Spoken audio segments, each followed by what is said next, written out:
Hey guys, what is up? It is me, Pagey here, once again with another review on Supergirl Season 2. So this is going to be for episode 9, otherwise entitled Supergirl Lives. Now just a quick question before we get into this review. If you do want to see trailer breakdowns for Supergirl, please tell me in the comments section below.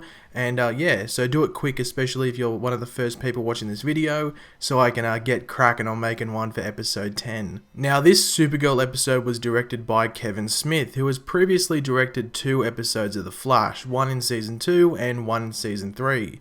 The title of this episode, Supergirl Lives, is actually an Easter egg to Kevin Smith's link to the failed Superman movie from the 1990s, which was called Superman Lives, which is pretty sick. I think it's pretty cool that they did that. This episode did a really good job, in my opinion, of involving all the main characters. Like, no one was really shoved to the side, apart from maybe Martian Manhunter. Now, I think it's really cool that they did this because it's really a regular thing to happen on not only Supergirl but shows like this where there are a larger amount of main characters to deal with. So 1, 2, maybe even 3 are expected to be put to the side for an episode. You got an early indication of this, not only with like James running around as Guardian, but with like Wynn's near-death experience. He easily could have been killed then if Guardian was like a few seconds later, so yeah. Big moment for Wynn there. I thought it was pretty funny when James and Kara were like debating over Guardian and Supergirl and like who actually saved the day, just saying that those two are like their heroic alter egos. I must say, it was pretty damn fitting that Mon-El got a job at the bar, just saying that he really does like alcohol. But he really does need to learn the trade, I must say. Like, come on, Mon-El, stuffing up an order for club soda. Bit of a rookie move there. It was cool to see Roulette rock up again, as we saw an example of her like human trafficking. Like before she was sort of doing like alien trafficking, but now it's human trafficking. But it is really no surprise that this human trafficking is linked to more than a few missing persons cases. That scene where Kara and Mon-El go to that clinic with that like really creepy doctor dude who turns out to be an alien was hilarious. Mon-El is just like a massive goof, but he's not like an annoying goof, like thank god. Like sometimes goofy characters can get old really quick and like you're over them after an episode. But Mon-El's been like this since we met him really, and I still like the character a lot. But yeah, getting stuck on the Red Sun planet was not the best thing to happen. It was a pretty sucky moment, I must say. Wynn's struggle with his, well, like essentially like PTSD or post-traumatic stress, like it was a form of that, was great for this episode.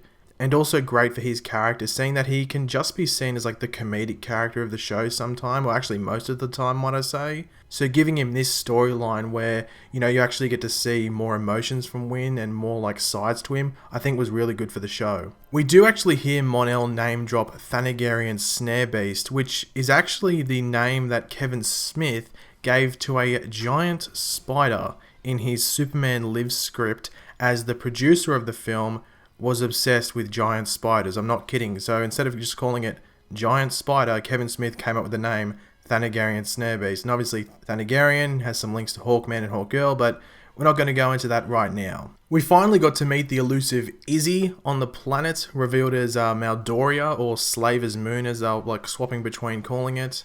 Now, Izzy was played by Kevin Smith's daughter, who was called Harley Quinn. Like, yes, that's her name. Harley Quinn Smith is her name. So that was pretty cool that the producers let Kevin Smith put his daughter in this episode, not in like a non-speaking role. Like, she was sort of like a big part of the episode because it's why Kara was like, you know, going around searching for information about where all these people were going. But what a reveal, though, when a Dominator from the Invasion crossover shows up and has bought all the humans. Like, he's the one that bought them. And yeah, I had to agree with Kara at that point. Like, I hate those guys as well. Not a big fan. I really enjoyed Alex's chat to Wynn about like facing his fears essentially. As I've said, it was a great episode for Wynn, and scenes like that really do help with his character progression. So even though towards the end of the episode we think it's all gone, hopefully it does carry on in the next few episodes and really develops Wynn as a character a bit more. Now that whole scene with the DEO on Doria and Supergirl and like the other humans escaping was pretty sick, especially with Wynn knocking out that Maldorian. It's sort of like a mirror image of what happened at the beginning of the episode, so I thought that was pretty damn cool.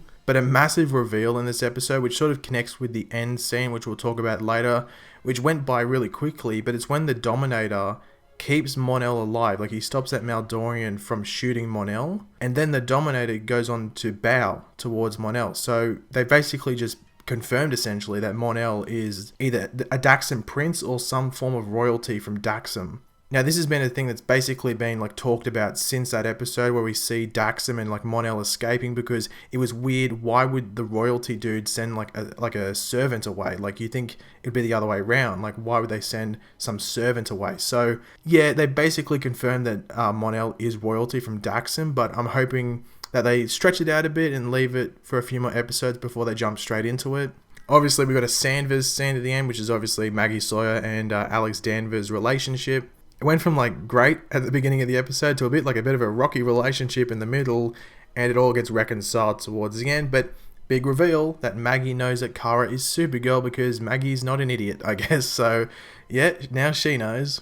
We already knew this part was coming with Mon-El. We already knew in the next couple of episodes he was going to get trained by Kara, might I say a bit more. But he comes out and says, "Yo, I want to be a superhero like you, Kara. I want to put on a cape. I want to fly around. I want to save people." He wants to help everyone. So, yep, Mon-El is becoming a superhero. And as I alluded to before, with that end scene with the cloaked figures and they have like a hologram of Mon-El's head, yeah, they want to find Mon-El, but I guess the reason is it for a bad reason, or are they Daxams? Who knows? Are they like an offshoot of the Daxams? Like they're another group that survived the planet going the way it did?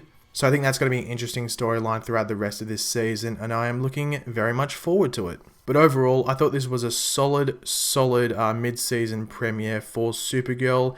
Obviously, Kevin Smith directed it, but there's a big misunderstanding. Like, he didn't write the episode. Like, the episode is written by the writers, but Kevin Smith can like put his little own twist and stuff onto it, which I think can show in some scenes and some little exchanges of dialogue. Like, Kevin might tell them to deliver it in a different way, which might actually make the scene a bit better.